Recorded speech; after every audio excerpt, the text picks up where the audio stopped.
একটা সন্তান যখন প্রাপ্তবয়স্ক হয়, সে যখন উপার্জন করে, তার সকল টাকা আর পয়সা এনে মায়ের কাছে দিতে হবে, বাবার কাছে দিতে হবে, তারা যা খুশি করবে না। শরীয়ত এটা বলে না। শরীয়ত বলে সম্পদ যে উপার্জন করেছে এর ব্যাপারে অধিকার একমাত্র তার।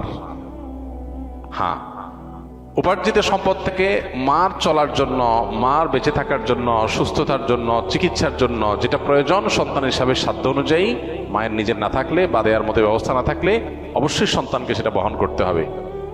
আর স্ত্রীর সর্বাবস্থায় স্বামী হিসাবে স্ত্রীর ভরণ পোষণ এটার ব্যবস্থা করতে হবে। এর বাইরে উদ্বৃত্ত টাকা সেটা ছেলে কি মাকে উপহার হিসাবে অতিরিক্ত দিবে, না স্ত্রীকে দিবে, না কাকে কত দিবে, নাকি আদৌ কাউকে না দিয়ে নিজের অ্যাকাউন্টে রাখবে, এটা একান্ত তার ব্যাপার।